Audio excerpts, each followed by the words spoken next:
코로나19의 시간들을 보내면서 의도적으로 저의 내면의 영성을 점검할 수 있는 책들을 읽어보고 있습니다. 목회의 제1번지는 바로 목회자 자신의 내면이기 때문이죠. 제가 지난 한 주 동안 이 게리 토마스의 뿌리 깊은 영성은 흔들리지 않는다라는 책을 읽고 많은 은혜를 받았습니다. 여러분들도 한번 이렇게 일독을 해보시면 좋을 것 같아요.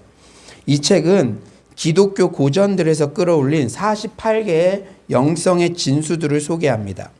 게리 토마스는 고전은 내 영혼의 액화산소와 같다. 내 신앙이 잔불처럼 연기만 피워낼 때 그들의 경건이 다시 부채질하여 불꽃을 살려낸다라며 오랜 신앙의 선배들로부터 고전을 통해 신앙의 많은 답들을 얻었다고 그렇게 고백합니다.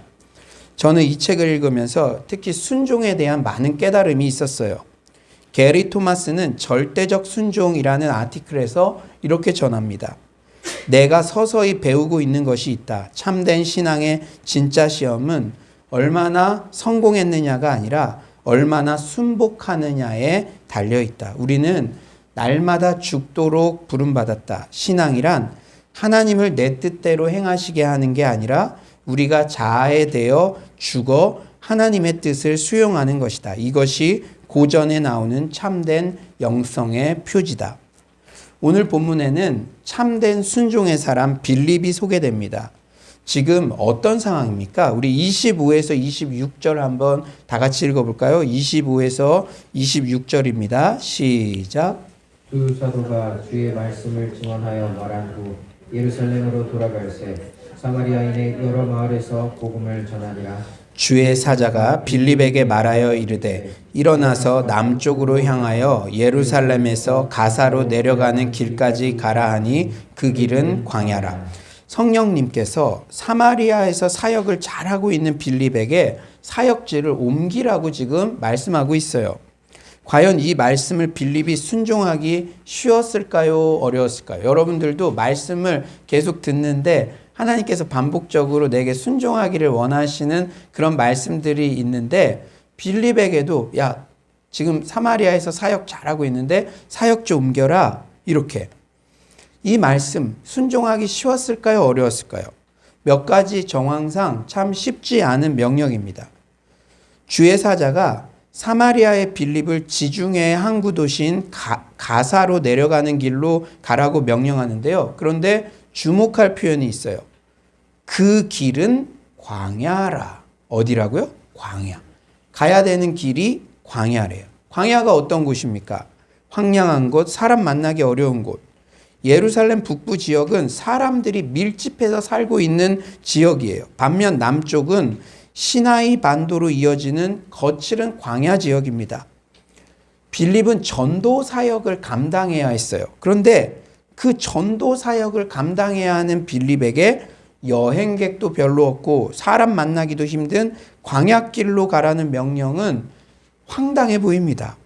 또한 빌립은 이미 사마리아에서 사역의 승리와 부흥을 한참 경험하고 있었어요. 7에서 8절, 우리 지난주에서 살펴본 7에서 8절은 이렇게 말씀하시죠. 많은 사람에게 붙었던 더러운 귀신들이 크게 소리를 지르며 나가고 또 많은 중풍병자와 못 걷는 사람이 나으니 그 성에 큰 기쁨이 있더라. 여러분 한번 생각해 보세요. 우리가 일반적으로 직장을 옮긴다든지 학교를 옮긴다든지 하는 것은 더 나은 환경을 추구하고 꿈을 이루기 위한 돌파구를 마련하기 위함이 큽니다. 이게 나쁜 게 아니에요. 상식을 가지고 있는 사람이라면 사역도 마찬가지죠. 사역이 막 왕성하게 일어나고 부흥이 한참 일어나고 있는데 다른 사역지로 옮기려는 생각은 잘 하지 않게 됩니다. 그리고 우리가 어떤 이사를 가거나 교회를 옮긴다거나 그런 거 할 때도 이곳에서 막 충만한 은혜를 받고 있고 본인이 섬기고 있는데 막 열매들이 막 나타날 때 그럴 때는요 얼굴 보면요 막 천사의 얼굴 같고요 교회 올 때마다 막 기쁨이 넘쳐나요. 그럴 때는 딴 생각을 안 하죠 일반적으로. 근데 뭔가 막힌 것 같고 그럴 때는 혹시 이런 생각을 하게 되죠. 그런데 지금 빌립에게는 그 사마리아에서 엄청나게 사역의 진전이 일어나고 있고 부흥을 경험하고 있는데도 다소 터무니없는 성령님의 명령, 사역지를 옮겨라. 그것도 광야길로 가는 곳. 전도를 해야 되는데 사람도 별로 만날 수 없는 그런 곳으로. 그런데 다소 터무니없어 보이는 주의 사자의 명령을 받은 빌립의 반응이 참으로 놀랍습니다. 27절 상반절. 일어나 가서 보니. 일어나와 가서 사이에 군더더기 표현이 없어요. 일어나 가서. 즉각 순종했다는 것입니다. 사역이 한참 부흥하고 있는 사마리아에서 사람 만나기도 힘든 광야로 가라는 성령님의 명령은 전도 사역에 있어 다운그레이드 하라는 것이죠. 다운그레이드. 여러분, 컴퓨터 하나 있어도 이 핸드폰 하나 있어도 업그레이드 하고 싶잖아요. 신상 나오면 이게 지금 다운그레이드 하라는 거예요. 만약 지금 직장에서 아무 문제 없는데 연봉이 더 적은 직장으로 가라고 한다면 어떻겠습니까? 학교 잘 다니고 있는데 취업의 길도 보장되어 있는데 수능 등급 더 낮은 학교로 편입하라면 어떻겠습니까? 빌립이 받은 명령은 우리의 실생활과 연관하여 생각할 때 참 쉽지 않은 명령이에요. 물론 성령이 항상 우리의 상식에 어긋나는 지시를 하시는 것은 아니죠. 경험적으로 볼 때 성령님은 대체로 우리가 건실하게 기도하고 성경을 읽고 교회 생활을 할 때 얻게 되는 상식적인 지혜와 함께 하십니다. 함께 역사하세요. 그러니까 나에게만 맨날 상식에 어긋난 선택을 하라고 그렇게 하지 않으세요. 그러나 하나님께서 때로는 우리의 기대나 상식으로 납득이 되지 않는 지시를 내리시고 그런 길로 인도하실 때가 있습니다. 하나님은 그런 명령을 통해 하나님의 사람들의 믿음을 테스트하시고 단련시키시죠. 먼저 믿음의 조상 아브라함이 받은 명령을 살펴볼까요? 창세기 22장 2절. 여호와께서 이르시되 내 아들 내 사랑하는 독자 이삭을 데리고 모리아 땅으로 가서 내가 내게 일러준 한 산 거기서 그를 번제로 드리라. 여러분 레위기 통독 중에 번제 배웠죠. 다 불태우는 거예요. 여러분 하나님께서 허락해 하셔서 100세 때 주신 하나님의 약속의 자녀 이삭을 주실 때는 언제고 가서 번제로 드려라. 이거 상식적으로 받아들이기 쉬운 명령입니까? 하나님 잘못 말씀하셨겠죠? 막 이렇게 생각할 수가 있어요. 출애굽의 영도자 모세도 이런 명령을 들었죠. 출애굽기 14장 16절. 지팡이를 들고 손을 바다 위로 내밀어 그것이 갈라지게 하라. 이스라엘 자손이 바다 가운데서 마른 땅으로 행하리라. 여러분 이스라엘 자손도 얼마나 불평 많이 했습니까? 틈만 나면 모세의 지도력을 의심했죠. 그런데 그런 사람들 다 데리고 저 한강변에 가서 이 지팡이로 딱 쳐라. 우연아 너 오늘 성도님들 예배 끝나면 다 데리고 가서 지팡이로 한강변을 쳐라. 갈라지게 하겠다. 안 갈라지면 어쩔 거예요. 안 갈라지면. 그럼 더 말 안 들을 텐데요. 그런데 그런 명령을 내리셨다는 거예요. 하나같이 황당해 보이고 상식에 어긋나는 것 같은 명령입니다. 하지만 믿음의 선배들은 순종으로 반응했고 신앙이 한 매듭을 짓고 상위 버전으로 성장하는 은혜를 이 일을 계기로 맛보았어요. 아브라함에게 그랬죠. 아브라함이 믿음의 조상 이렇게 인정받는 결정적 계기가 되었습니다. 이삭을 번제로 드리는 그 시도를 할 때 이제야 너가 나를 경외하는 줄 알겠다. 그 단계를 통과한 거죠. 그런데 여러분 우리가 한번 잘 생각해 봅시다. 엄밀히 따지면 누구나 다 할 수 있는 순종은 순종이 아니에요. 그거는 하나님 안 믿는 사람도 그런 건 할 수 있잖아요. 더 좋아 보이는 직장으로 옮기는 거. 내가 출세의 길이 더 열릴 것 같은 학교로 옮기는 거. 그런 거는 하나님 안 믿는 사람도 누구나 할 수 있는 선택이잖아요. 상식적 선택, 엄밀히 따지면 누구나 다 할 수 있는 순종은 그저 상식적 선택이에요. 순종하기 어려울 때 할 수 있는 순종이 진짜 순종입니다. 예수님께서 어떻게 순종의 모범이 되셨습니까? 겟세마네의 기도가 하이라이트죠.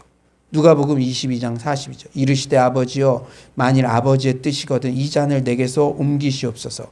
그러나 내 원대로 마시옵고 아버지의 원대로 되기를 원하나이다 하시니. 여러분 여러분들이 지금 삶에서도 이거는 좀 순종하기 어려운 것 같은데 계속적으로 저에게 순종하라고 하시는 것 같다. 그럴 때 예수님을 묵상하세요. 예수님도 우리와 성경 100% 인성을 가지신 예수님도요, 똑같은 걸 경험하셨어요.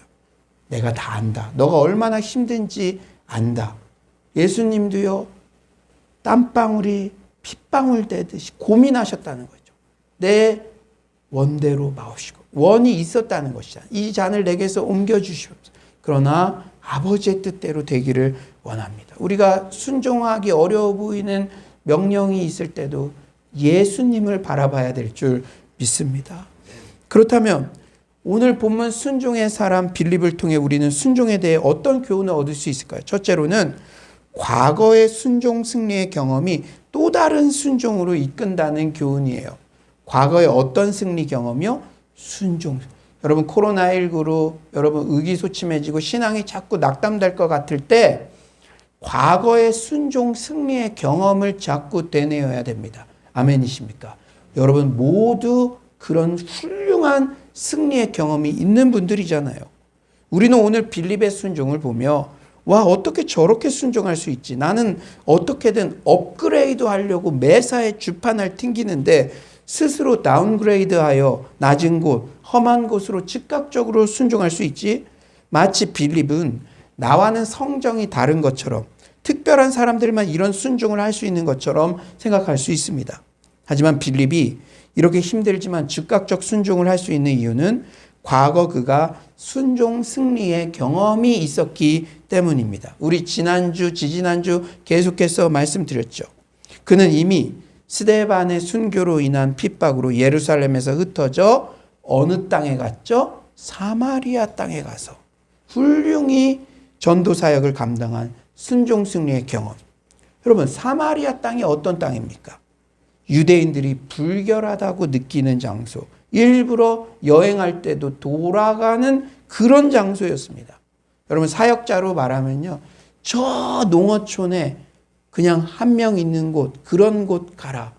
여러분 농어촌 요새 잘 안 가려고 그러잖아요. 그런 거나 마찬가지예요. 그런데 그 농어촌에 막 불교세가 강한다든지 샤머니즘이 강한다든지 그런 데는 목회자 가면 막 밀어내고 막 돌도 던지고 막 그런 것들 우리 많이 듣잖아요.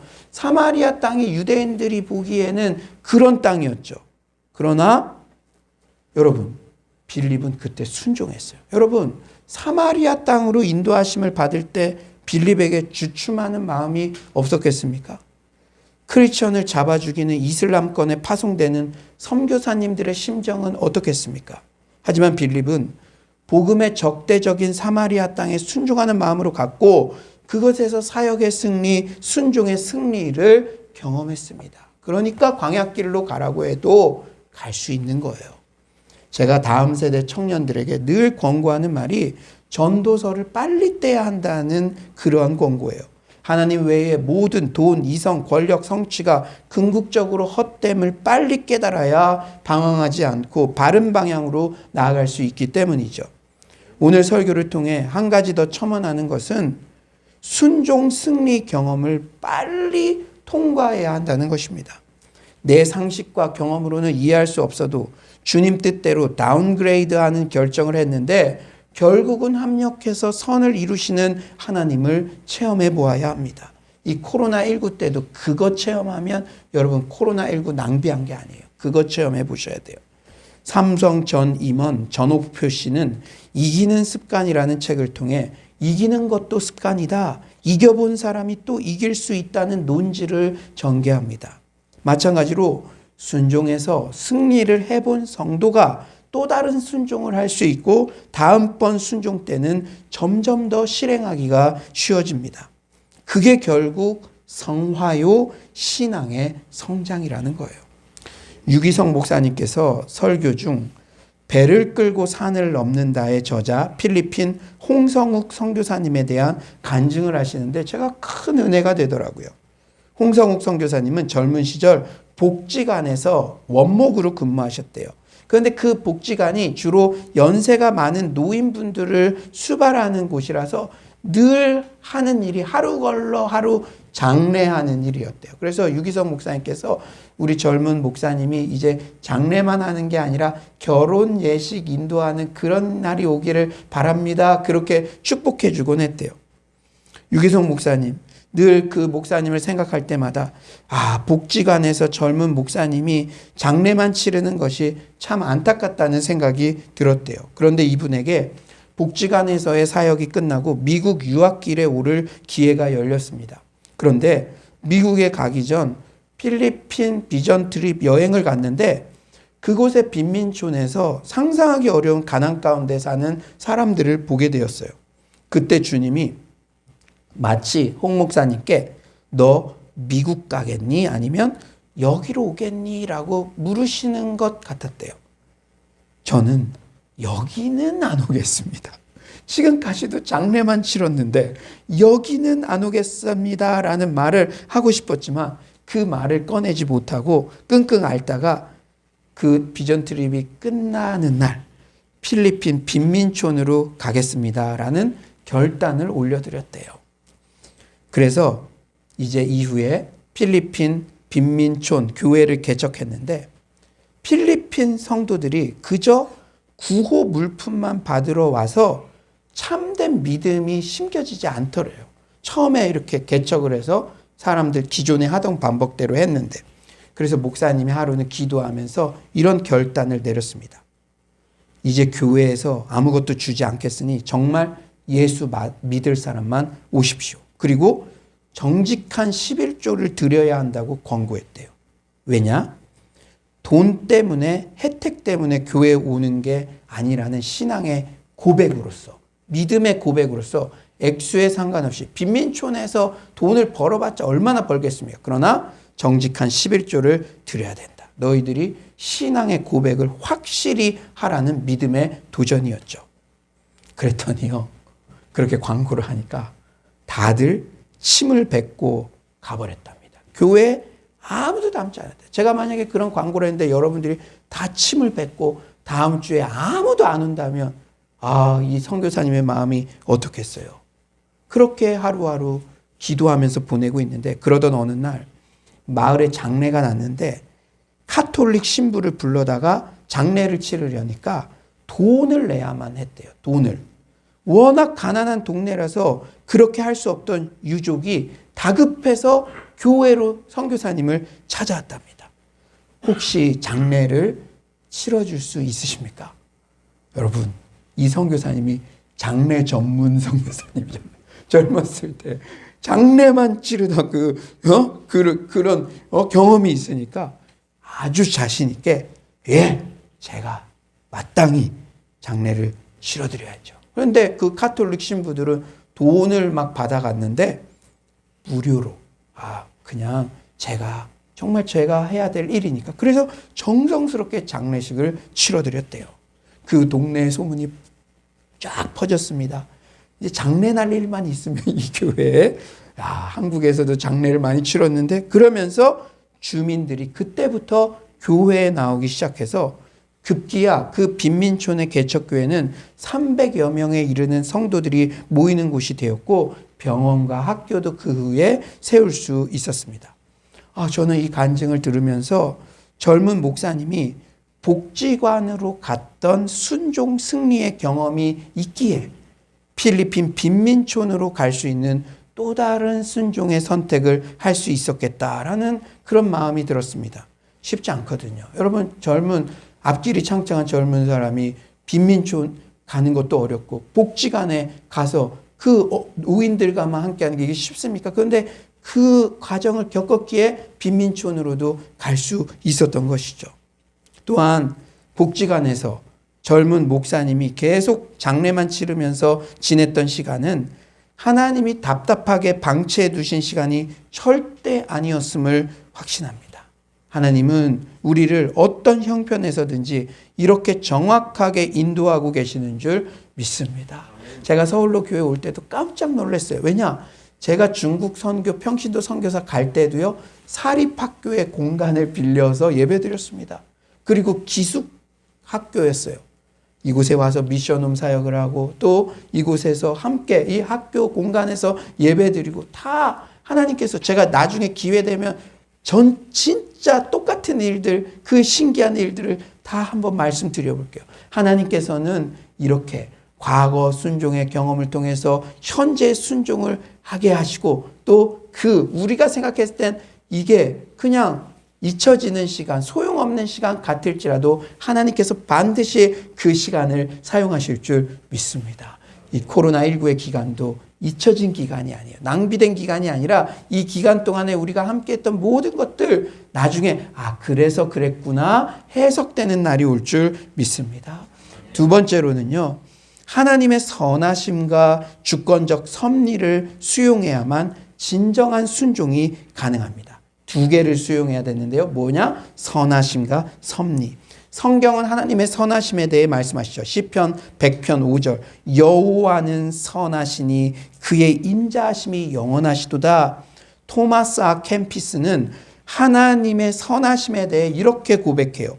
무엇이든 주님의 뜻대로 하소서. 주님이 제게 어떻게 하시든 그것은 선할 수밖에 없습니다. 주님의 뜻이라면 저는 어둠 속에 있겠습니다. 주님을 송축합니다. 주님의 뜻이라면 빛 속에 있겠습니다. 역시 주님을 송축합니다. 위로를 주셔도 주님을 송축하고 고난을 주셔도 똑같이 주님을 송축합니다. 성경은 또한 하나님의 주권적 섭리에 대해서도 반복해서 강조해요. 창세기 50장 20절 당신들을 나를 해하려 하였으나 하나님은 그것을 선으로 바꾸사 오늘과 같이 많은 백성의 생명을 구원하게 하시려 하였나니. 윌리엄 로는 하나님의 섭리에 대해 이렇게 썼어요. 모든 인간은 자신을 하나님의 섭리의 특별한 대상으로 여겨야 하며 마치 세상이 나 한 사람을 위해 지어지기라도 한 것처럼 자신이 하나님의 보호와 돌보심 아래 있다고 믿어야 한다. 우리 이사야 제가 바이블 칼리지 때도 말씀하셨죠. 하나님의 고백을 보면 마치 이 세상에 나 혼자만 있는 것처럼 그렇게 너를 모태에서부터 선택해서 넌 내 거야 계속해서 반복해서 말씀하시는데 우리 위대한 이 신앙의 선배들도 동일하게 고백하잖아요. 계속 들어봅시다. 사람마다 하필 이때 여기서 이런 부모 밑에 이런 조건을 안고 태어난 것은 결코 우연이 아니다. 각 영혼이 이때 이 상황에서 몸속에 들어온 것은 하나님의 분명한 계획과 의도와 뜻과 특별한 목표가 있어서다. 하나님의 선하심과 주권적 섭리에 대해 동의하지 않고는 우리의 순종에 진전이 없어요. 여러분, 내가 왜 순종하려다가 자꾸 주저앉고 다람쥐 쳇바퀴 다운그레이드 하려는 순종을 하려고 하다가도 세상의 소리 들으면 다 업그레이드 시키라 그렇게 가다 너 망해 이런 소리 들으면 또 주저앉고 또 흔들리고 그러냐? 그 결정적인 원인은 하나님의 선하심과 주권적 섭리에 대한 이 확신. 내가 어느 곳에 가든지 어떤 선택을 하나님의 뜻대로 하든 하나님은 절대적으로 선하시고 지금은 고난 같아 보이는 것도 결국에는 선으로 바꾸시는 나에 대한 섭리가 있으시다. 알파와 오메가, 나를 모태에서부터 끝까지 내 인생을 다 알고 계신 하나님께서 가장 선하신 것으로 주권적 섭리로 나를 인도하신다는 그 확신이 들 때 우리는 순종의 발걸음을 내디딜 수 있을 줄 믿습니다. 하나님의 선하심과 섭리를 인정하는 삶, 우리 초등부 학생들도 이해하기 쉽게 제가 설명해 드린다면 매사에 뭔가 하실 일이 있겠지 고백하는 삶이에요. 우리 다 같이 따라해 봅시다. 뭔가 하실 일이 있겠지. 특히 빌립처럼 내 상식과 경험으로 이해하기 힘든 인도하심과 명령을 받을 때는 더더욱 하나님은 언제나 선하시며 내 삶에 친밀하게 개입하신다는 사실을 신뢰해야 됩니다. 우리가 이해하기 힘든 상황에서도 어떻게 주님이 뭔가 하실 일이 있겠지 이렇게 고백할 수 있습니까? 여러분들도 지난 일주일을 지내면서 저도 있었어요. 수없이 많은 이해하기 힘든 어려운 그런 일들이 있을 것입니다. 그런다 그런 때도 어떻게 뭔가 하실 일이 있겠지 고백할 수 있겠습니까? 첫째, 주님은 우리보다 더 멀리 보고 계시기 때문입니다. 우리는 지금 내가 좋아 보이는 것이 미래에도 나와 우리 가정과 공동체에 좋을 것이다 확언할 수 없죠. 여러분, 확신할 수 없죠. 여러분, 과거의 경험을 통해서도 알 수 있잖아요. 여러분이 10년 전, 20년 전 정말 좋다고 생각했던 그 선택이 진짜 좋았습니까? 그리고 10년 전, 20년 전, 와, 이거는, 왜 이런 일이, why? 하나님께 정말 불평까지는 아니더라도 이해할 수 없었는데 그게 진짜 안 좋은 것으로만 끝났습니까? 아니죠. 제 인생에도 그래요. 와, 그때 내가 원했던 대로 됐으면 큰일 날 뻔했다. 그런 게 한두 개가 아닙니다. 사랑하는 여러분, 우리는 지금 내가 좋아 보이는 것도 이게 10년 후 진짜 좋을지 그거 몰라요. 하지만 하나님은 알파와 오메가, 나를 모태에서부터 조성하시고 나의 종말까지도 다 아시는 분이시기에 내 인생 전체 관점에서 가장 좋은 것을 그때그때 나에게 허락해 주시는 줄 믿습니다. 우리가 이해할 수 없을지라도 어떻게 뭔가 하실 일이 있겠지, 어떻게 그렇게 고백할 수 있냐. 둘째는 그런 상황일 때는 주님이 특별히 계획하신 일이 있기 때문입니다. 왜 출애굽 이스라엘 백성들이 직진하면 일주일이면 갈 수 있는 가나안 땅을 40년이나 걸리는 시내 광야로 돌아갔습니까? 물론 불순종한 것도 있지만 그 시내 광야 쪽으로 틀어서 간 데는 빅픽처가 있어요. 뭐죠? 시내 광야 안에 있는 시내산에서 율법을 주시려는 중대한 계획이 있으셨기 때문입니다. 그들이 돌아갔기에 시내산의 당도에서 율법을 주셨고 훈련받았잖아요. 하나님 나라의 백성으로요. 이렇듯 하나님이 우리를 직진하면은 금방 갈 것 같은데 돌아가는 길처럼 우리를 특별한 길로 인도하실 때는 하나님의 특별한 계획이 있을 수도 있다는 것을 우리가 명심해야 됩니다. 오늘 빌립도 마찬가지예요. 그가 이해할 수 없어도 광야길로 즉각 순종의 발걸음을 내딛었을 때 누굴 만납니까? 한 이디오피아 내시를 만나게 됐어요. 우리 8장 27절, 우리 온라인으로 들으시는 분들도 한번 큰 목소리로 읽어봅시다. 27절입니다. 시작. 일어나 가서 보니 에디오피아 사람 곧 에디오피아 여왕 간닥의 모든 국보를 맡은 관리인 내시가 예배하러 예루살렘에 왔다가. 여러분, 지금은 기자재라 그러냐? 기재부라 그러나요? 하여튼 재무부 장관 얼마나 높습니까? 이 내시는 이디오피아 여왕의 재정을 전담하고 있는 재무장관쯤에 해당하는 관직을 맡은 사람이었어요. 이 내시는 유대교 신자였죠. 여하튼 이 내시는 절기를 맞이해서 예배하기 위해 예루살렘에 올라왔다가 다시 고국으로 돌아가는 길이었는데 돌아가는 마차에서 이사야를 소리내어 읽고 있었어요. 그리고 29절에 성령이 빌립더러 이르시되 이 수레로 가까이 나아가라 하시거늘. 결국 빌립은 성령님의 말씀에 순종하여 이디오피아 내시에게 복음을 전하고 그는 즉시 세례를 받습니다. 그렇죠. 빌립은 사역지를 옮기라는 다소 황당한 명령을 이해할 수 없었지만 순종했을 때 천하보다 귀한 한 영혼을 만나게 되었습니다. 할렐루야.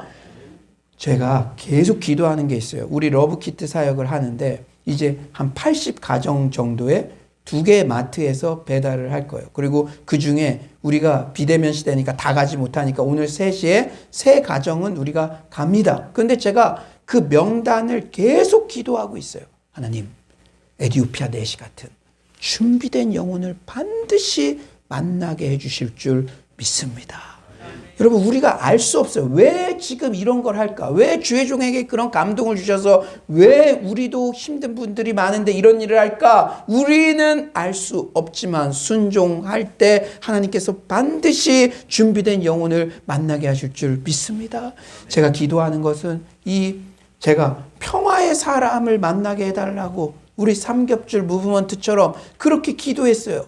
그런데 생각해 보니까 저 동사무소에 있는 직원 한 분만 주님을 확실히 영접하면은 우리가 늘 예수님 사역이 뭡니까? 가난한 영혼, 병든 영혼, 저 절박한 영혼들에게 가장 먼저 다가가신 게 예수님이신데 저 동사무소에 이 복지 담당하는 그분 중에 한 분이 예수 믿고 뒤집어지면 그 사람이 평화의 사람이 되고 우리는 이 지역의 수많은 사람을 섬길 수 있는 기회가 되지 않습니까? 여러분, 같은 마음으로 기도해 주셨으면 좋겠어요. 우리는 알 수 없지만 우리의 이 순종의 발걸음들을 통해서 하나님께서 전도의 길을 열어주실 줄 믿습니다. 하나님께서는 바로 이 내시한 사람을 자녀로 삼으시기 위해 예루살렘 북쪽에서 사역하던 빌립의 사역의 방향을 강권적으로 바꾸게 하신 거죠. 아마 내시의 신분으로 볼 때 이 내시의 회심은 내시 한 사람으로 끝나지 않고 많은 사람들에게 파급되었을 가능성이 큽니다. 실제로 내시는 이디오피아 지방의 최초의 기독교인으로서 평신도 선교사의 역할을 충실히 감당했을 거예요. 또한 이디오피아 내시의 회심은 선교사상 매우 중요한 의미를 가집니다. 여러분, 당시에요, 이디오피아는 지중해 지역의 전설이나 신화적 지리에서는 땅끝에 해당하는 곳이었습니다. 땅끝. 여러분, 뭔가 말씀 생각나는 거 있지 않아요? 오직 성령이 너에게 임하시면 너희가 권능을 받고 예루살렘과 온 유대와 사마리아와 땅끝까지. 빌립이 딱 사람을 만났는데, 내가 사역 잘 감당하고 있는데 왜 저 광야길로 가게 하시지? 근데 가다 보니까 이사야를 읽는 그 사람을 딱 만났어요. 근데 딱 만났는데 그 사람이 이디오피아 사람이야. 땅끝. 사도행전 1장 8절의 비전은 이렇게 하나님께서 상식적이지 않은 그러한 선택을 통해서라도 하나님의 열심으로 이루어가고 계시는구나, 이것을 깨닫게 된 것입니다. 사랑하는 여러분, 우리도 마찬가지예요. 우리가 러브키트 사역을 하고 우리 주변의 새가족들에게 복음을 전하고 이렇게 할 때 하나님의 열심으로 사도행전 1장 8절의 비전은 지금도 현재 진행형으로 코로나19에 막힌 것 같은 상황에서도 하나님의 복음은 땅끝까지 전해지고 있는 줄 믿습니다. 이제 말씀을 정리하겠어요. 오늘 설교를 통해 어떻게 빌립처럼 진정한 순종을 할 수 있을까를 살펴보았죠. 만약 나에게도 광야길로 가라, 다소 황당해 보이는 주님의 명령일지라도, 여러분, 이렇게 충성스러운 우리 성도님들 있는데 갑자기 주님, 그래도 3년 이상 열심히 섬겼는데 저 농어촌에, 저 선교지에 정말 한 명도 없는 그곳에 가서 너 아내랑 다시 시작해라, 이런 명령을 저에게 만약에 내리신다면, 여러분들에게도 그런 명령을 내리신다면 그때도 즉각적으로 순종할 수 있는 비결이 무엇입니까? 첫째, 과거 순종 승리의 경험이 또 다른 순종을 이끄는 줄 믿습니다. 여러분, 계속해서 과거에 여러분들이 하나님 앞에 순종했을 때 하나님께서 어떻게 역사하셨어요? 여러분, 저는요, 어렸을 때 대학생 때부터 개척교회에서 전도사처럼 그렇게 사역했어요. 그리고 군대에 가가지고 제가 장교로 있었거든요. 받았던 모든 월급을 그때 개척교회 목사님, 수혜로 너무 힘들어하는 그분에게 크리스마스 때 그분 발 앞에 제가 사도행전 말씀 어떻게든 실험책같이 섬기고 싶어서 그렇게 드렸던 그 기억이 있습니다. 지금도 개척교회 규모의 이 목회를 감당하는 저에게 하나님께서 공급해 주시고 하나님께서 그런 일들, 여러분 같은 귀한 성도님들 만나게 하시는, 제가 그때 생각이 많이 들어요. 그리고 제가 사역에 어떤 장애라고, 이건 좀 힘들겠다, 저도 사람이니까 그런 생각 들 때가 있죠. 그럴 때마다 생각합니다. 직장을 정리하고 중국에 갔을 때, 아무것도 없이 갔을 때 하나님께서 그 길을 열어주셨고, 또 부산에서도 정말 서울에 아무것도 모르고 왔을 때 하나님께서 길을 열어주셨고, 지금 코로나19로 막힌 것 같을지라도 여러분들 인생에서도 하나님께서 순종했을 때 그 길을 다 열어주시고 선을 이루셨던 그 경험들이 다 있는 줄 믿습니다. 그 승리의 경험을 되뇌이면서 또 다른 순종의 승리로 나아간 여러분 되시길 간절히 축원합니다. 두 번째로는 하나님의 선하심과 주권적 섭리에 대한 확신, 뭔가 하실 일이 있겠지라는 고백이 우리를 순종으로 이끕니다. 그렇다면 우리에게 또 다른 질문이 주어지죠. 순종, 그 이후에 그렇다면 과연 어떻게 살아가야 할 것인가? 사실 순종의 결단을 하고도 예상되는 꽃길이 열리지 않으면 이게 주님 뜻 진짜 맞았나? 여러분, 저는요, 신앙은요, 심륜에 빠지면 안 되잖아요. 후퇴하면 안 되잖아요. 그게 제일 안타까워요. 진짜 하나님의 부르심에 대한 확신이 있어서 우리 공동체에 오셨고, 또 그 일들을 감당하다가 이게 아닌 것 같으면 그때 내가 잘못 들었나? 결혼도 마찬가지죠. 하나님께서 나에게 배우자로 나에게 짝지어 주셨다. 믿음으로 인정하고 나아가야 되는데, 날씨 맑을 때는 진짜 나에게 주신 분 맞아. 흐릴 때는 진짜 맞아? 이거 내가 잘못 들은 거 아니야? 이러면 답이 없는 거예요. 그러나 우리의 순종의 발걸음에서도 그럴 때가 종종 있다는 것이죠. 순종의 결단을 하고 왔는데도 예상되는 꽃길이 열리지 않으면 이게 주님 뜻 진짜 맞았나? 깊은 고민과 믿음의 역주행을 하는 불편한 진실들을 우리 주변에서 심심치 않게 접하게 되죠. 우리는 순종했으면 어떤 상황으로 인도함을 받든 그 상황을 복음 전파의 기회로 삼아야 될 줄 믿습니다. 과거를 자꾸 돌아보지 마. 순종하고 왔잖아요. 순종하고 그 배우자를 만나서 지금 결혼 생활을 하고 있잖아요. 근데 왜 자꾸 뒤를 돌아봅니까? 사실 오늘 본문은 빌립의 사마리아 전도 사역에 이은 두 번째 전도 사역이에요. 엄밀히 보면 사마리아 전도는 대중 전도, 오늘 본문 에디오피아 내시 전도는 개인 전도의 모델입니다. 그런데 주목할 점은 빌립은 예루살렘에 있든 사마리아에 가든 광야길에 가든 대중 앞에서든 한 개인 앞에서든 때를 얻든지 못 얻든지 복음을 전파했다는 것입니다. 이게 중요한 거예요. 이게 중요한 거.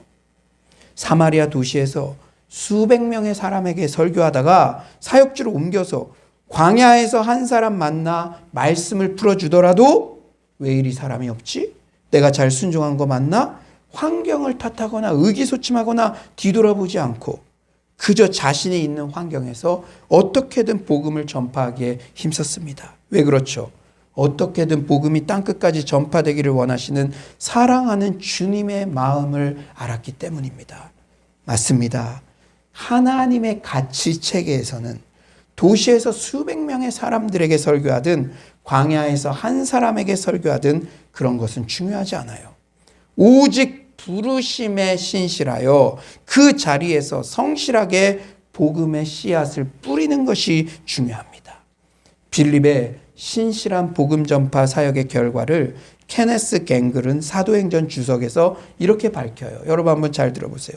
빌립의 사역에 대한 이 이연발식 기록은 누가의 복음 이야기에서 매우 유력한 부분이다. 첫째, 복음이 모든 선한 팔레스타인 유대인들의 눈에 왜곡된 신학을 가진 혼혈 종족으로 미움받는 사마리아인들에게 전해졌다.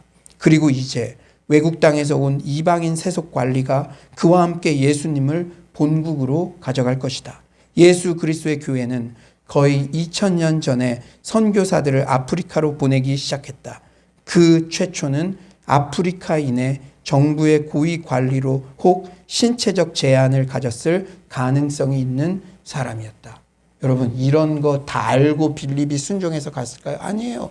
수백 명의 사람들이 있는 도시에서 설교하든 광야길에서 한 사람을 만나든 그는 복음 전파의 사역을 신실하게 감당했기에 이런 일들이 열린 것입니다. 여러분들이 오늘 이 자리에서 신실하게 예배드리는 이 일들을 통해서 우리가 지금은 해석되지 않을지라도 하나님께서는 이 복음의 확장을 지금도 한 걸음 한 걸음 내딛고 진행해 가고 계신 줄 믿습니다.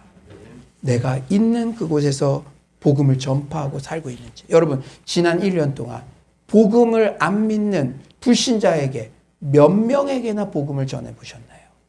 내가 지금 이곳 있는 곳이 수백 명이 있는 곳이 아니에요. 나 혼자 외로이 있는 것 같아요. 이런 거 걱정하지 마시고 몇 명이나 복음을 전해보셨습니다. 이번에 저는 80명의 그 리스트가 나오면 우리 삼겹줄 리더들과 함께 매일 기도할 거예요. 이름을 불러가면서 명단을 불러가면서 사랑하는 여러분, 오늘 본문 마지막 절 역시 빌립의 복음 전파 사역의 신실성을 전해요. 40절이죠. 40절. 우리 다 같이 한번 온라인으로 들으시는 분들도 40절 다 같이 한번 읽어봅시다. 시작. 빌립은 아소도에 나타나 여러 성을 지나다니며 복음을 전하고 가이사랴에 이르니라. 아멘. 빌립 광야길에서 가사에서 이동해서 여러 성을 지나고 아소도에 나타났을 때도 뭐 했다고요? 복음을 전하며 우리 모두 빌립 같은 순종의 사람 되시길 간절히 축원합니다. 그리고 일단 순종했으면 뒤돌아보지 말고 주님이 옮기시기 전까지 그 자리에서 복음의 씨앗을 신실하게 뿌립시다.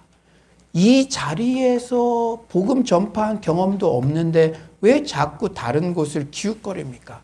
뭔가 이동하고 뭔가 새로운 스텝으로 나아가는 것은 이 자리에서 열매를 맺었을 때 하나님께서 옮기시는 것이지, 여러분 이 자리에서 내가 과연 복음을 전한 열매가 있는가? 우리가 어느 자리에 있든지 우리의 시선이 복음을 전하는데 우리의 마음이 집중되면 우울증도 사라지고 낙담된 마음도 사라지고 코로나 할아버지가 오더라도 그 사람은 아침에 벌떡 일어났을 때 저 80가정, 지금 저 장애인, 저 독거노인, 내일 죽으려고 정말 시도하는 저 청년에게 어떻게든지 때를 얻든지 못 얻든지 내가 복음 전하기를 원합니다. 기적 같은 방법으로도 그 길가에도 내시도 정말로 기적적으로 만나게 하신 것처럼 저의 삶에도 그런 만남이 있게 해주세요. 그 마음으로 살아가면 잃었던 밥맛도 나고 삶의 목적도 일어나고 우리가 신앙이 수직 상승하는 줄 믿습니다.